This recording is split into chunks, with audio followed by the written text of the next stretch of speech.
Hello, hello. My name is Kim Addis. I am the president and founder of Frame of Mind Coaching and the co-founder of the Journal That Talks Back. You have just joined the Frame of Mind Coaching podcast with my incredible, amazing, absolutely awesome co-host, fernekotlyar, who also happens to be my daughter. Fernie, welcome. Hello. Thank you for having me. Don't we look alike? We kind of do look alike for people who are looking at us, but most people just listen to us. So maybe we sound alike too. Who knows? How are you today? Good. Very good. I am. Yeah, sorry. Getting ready to leave somewhere? Yeah, I'm heading to Montreal tomorrow. I'm always back and forth. When the sound quality is good, I'm typically already in Montreal because I'm using my boyfriend's sound technology fancy podcasting machine. When it's not so good, I'm probably not in Montreal. I think it sounds fantastic. You guys and your fancy technology. I think it's all overrated. But anyway, so what do you want to talk about today? So today I want to talk about exhaustion. I guess I know that you're quite familiar with this topic, but when you haven't slept for a few days and you're utterly exhausted, how do you keep going? How do you keep trekking? Do you just take a day off? How do you recalibrate and come back? How do you deal with the exhaustion? Whether you just had kids or you're going through menopause or you just have a lot of work to do, how do you deal with that?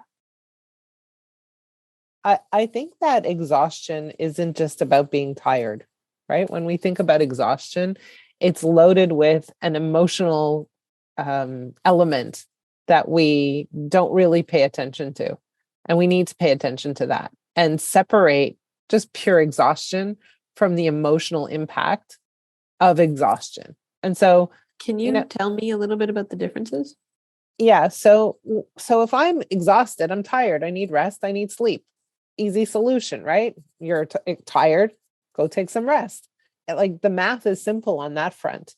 What makes it not simple is the conversation that people tend to have in their heads that says, I shouldn't be sleeping, I shouldn't be resting, I have all these things to do, I have all these responsibilities, I'm going to be letting people down, I can't not show up, I have obligations, and if I don't show up and if I don't get my work done, then what does that mean about me? It means that I'm not performing, I'm less than everybody else, and I don't matter, I don't have value, and all this chatter that creates not only exhaustion but stress on top of the exhaustion. And, if we just only talk about exhaustion, we understand when you're tired, go take some rest, right? But this is not a conversation about pure exhaustion. It's not a conversation about lack of sleep or letting your body recover. It's a conversation about the emotional aspects tied into being exhausted and how it affects your relationships, how it affects your performance, how it affects your ability to be present and attentive and showing up. It affects how you react and respond to things. And maybe it causes you to be short-tempered or impatient or whatever that is. And so exhaustion is a pure problem. But when you look at the emotional impact or the emotional aspects tied to exhaustion, that's when the problem gets bigger. So what I hear you saying is essentially exhaustion. Okay, easy solution. You go get some sleep. But the kind of the thought process behind whether or not you deserve sleep or you have time to sleep and all that thought process behind it is really what changes the game and makes things so much more complicated. Right. So, go for it. I'll give you an example. Okay. So one of my clients happens to be in the financial industry, and he works at a bank. He's working on mergers and acquisitions and all these really complicated, high-profile deals worth millions and millions of dollars, very complex, etc. And so it is the culture of the bank for the people working on a deal to stay up till 2, 3 in the morning every single day until the deal is done. And so they barely sleep. They now need to wake up early, present their presentation, and expect to do that, with all of their faculties. But we know that if they haven't slept and if they haven't recharged, then their likelihood of top performance is actually compromised. We know that. But also, doesn't that lead to more mistakes? Leads to more mistakes, leads to all kinds of things. But it's the culture of this industry. It's the expectation. It's the norm. So And how do you break out of it? well, so, that's the problem is how do you have a conversation with someone who's grown up in the industry, who everybody else around him functions that way, where that is the expectation. And not only is that the expectation, where this particular person was really good at the grind, really good at staying up late, putting in all the hours and charging through, like, not relenting. And now the shit hits the fan and he realizes this is not the most ideal situation for me, emotionally, physically, spiritually, even productively. So now what? Now we have a problem. And the problem is, hey, I get it. I need to rest, but how do I actually make that happen for myself when there are all these pressures happening that are forcing me to show up and do what is expected of me? So how do you change that? Well, so, what we do is we take it little by little, right? We take it little by little. We don't try to create a revolution overnight. We don't try to create that 180-degree change, because his beliefs are, I have to be there. I have to show up. I have to be with my team. I have to perform. It's the expectation. So you can't take him from that place to saying, okay, you know what? You need to be in bed by 10. Not going to happen. Right. So, but I think we also kind of skipped a step, because you just said, yeah, he gets it. He understands that that's not what he wants. But how do you get someone who is kind of struggling? They know it's because they're missing sleep, but they don't understand that they need to change their thought process before that. I think one of the things we do is we capture their current state, right? So when a client, for example, journals with me, we're capturing their state. The state might be exhaustion. The state might be annoyance, frustration, impatience, agitation, so we're capturing the state. And we're connecting that state to a lack of rest, a lack of sleep, right? Just pure exhaustion. And so they're connecting the dots, but that's not even enough. What's really important is to go the distance and say, okay, what's actually the cost of this problem? What's the cost? And what is the sacrifice you're making in your life by perpetuating this cycle? So what would be an example? What would be an example of the cost of the sacrifice for the cost is it's costing my health. It's costing my mood. It's costing my performance. Actually, it's right. So what am I sacrificing? I'm sacrificing my life. I'm sacrificing my well-being. I'm sacrificing the possibility of being cheerful and enjoying the people around me. Okay, so here's a question. If they don't get enough sleep, how do you capture what they would be like if they did get enough sleep, if they never get that sleep? Well, we go back to a time when this wasn't the case. And we say, hey, did you always feel this way? What was it like when you were sleeping normal hours? What was it like? What were you like as a kid? Were you always this wound up? Were you always this exhausted? Were you always this stressed out? Were you always this agitated? Were you always this way? Right? So there's always some level of comparison. And so we ease them into a more acceptable way of taking care of themselves. So again, if they're used to staying up till 3:00 every night, now we're not going to get them to go to bed at 10. But what we will do is talk about, hey, are you the one who has to do all of this stuff? Or is there a team that perhaps you could delegate to? Can we look at what you're doing a little bit differently? Can we look at your ideology about leadership? Right? Can we look at your beliefs around what you need to be there for versus what somebody else can do for you? And so we're looking at it from a 360-degree vantage point, and we're looking at their beliefs about why they feel forced to be up until 3. And maybe, the initial goal is, you know what? Today you're not going to be up until 3, you're only going to be up until 1:30. Wow, daring, exactly. And so the idea is to make small incremental improvements. But what we want to see is small incremental improvements in thought first. Mm. So when a person thinks about it differently, then they behave differently. If they don't think about it differently, their behavior doesn't change. So what would Only be, when they realize, right, something's got to give, I got to make a change, and it's okay for me to make the change. In fact, it's necessary for me to make the change. It's a leadership quality to make the change.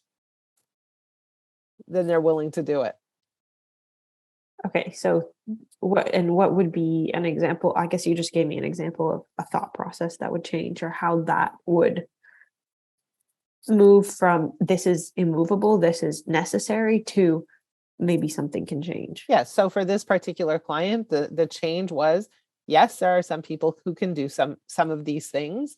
Yes, I don't have to look at every single change they make. I could look at it at the end of the process instead of every time along the way.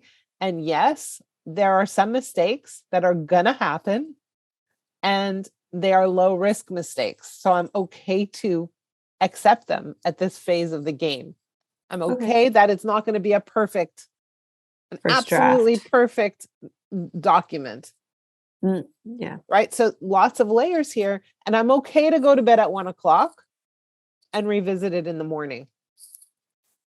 And so given these changes, have they seen a change mentally, physically, emotionally? Massive, massive.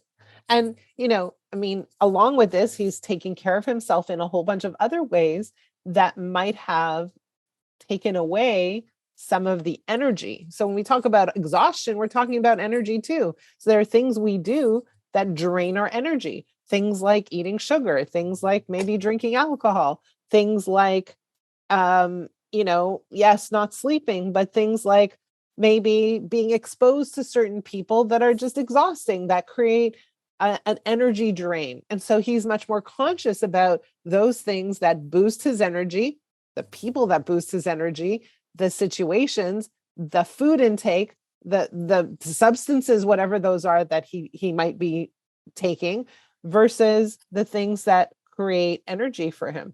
And what does this look like with respect to his relationships?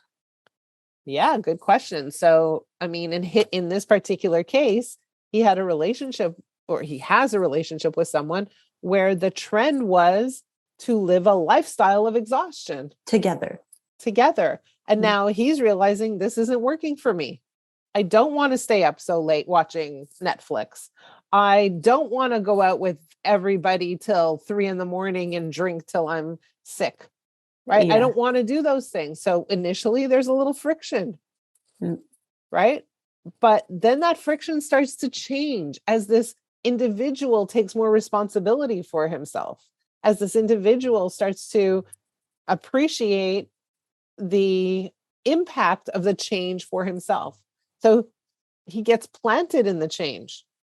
And when you're planted in the change, you become an anchor in your relationship. And the person around you has a choice. They can choose to say, this isn't for me, see you later, or they can join you. And so what we're seeing is she's starting to join him a little bit. But I guess I meant more emotionally. So like when you're tired, you get snappy, you get irritated, you get short-tempered, as you said. Yeah. Has he been seeing a change in the way he communicates with people, in his tolerance for people? 100%. Well, he's seeing a change in two ways. Number one is he's calmer and more sure of himself in the way he communicates with people. He's more direct, more specific, and in a way less tolerant of people in his life who don't align with his well-being and values, right? So if there are people in his world that aren't healthy for him, then he's more ready to create a distance with those people. And so all those are great moves. All those are great decisions. And what we see, quite frankly, in coaching is that as the client increases their healthiness, their health, some of those people in their lives start to drop off, the people who are no longer a match for this state of well-being. They just sort of drop off. And sometimes the client says, hey, what's happening? This doesn't feel good. It's a little agitating, but we say we're moving in a healthy direction because these people no longer support the direction you're heading in. And do you think it's possible to still have a relationship with these people? Sometimes yes, sometimes no. It depends on the negative impact they have on you. If they have a strong negative impact, it's better to let some of these people go. And sometimes it's important just to accept people as they are. Like we've had lots of clients who have had struggles with their parents, for example. It's hard to let go of your parents, right? And sometimes your parents just show up in funny, strange ways, right? Maybe they nag a lot, or maybe they have very old-fashioned values or views, or maybe they're very critical, whatever it is. And so we also understand that these people don't want to break a relationship with their parents.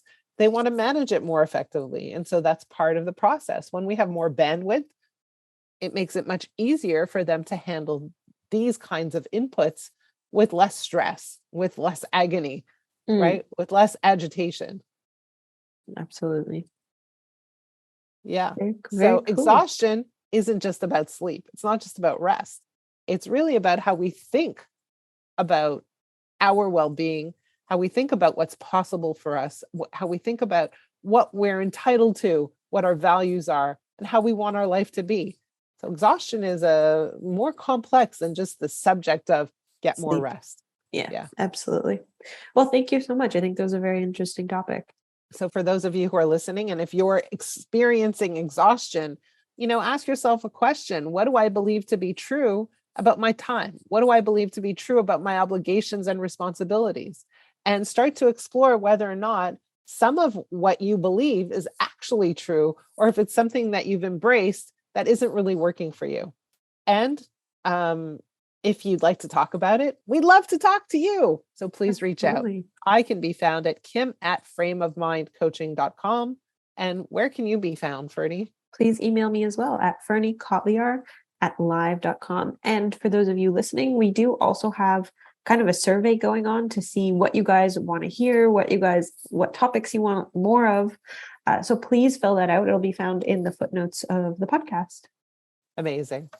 Thank you guys for listening. We'll see you next week. Have a good one. Bye.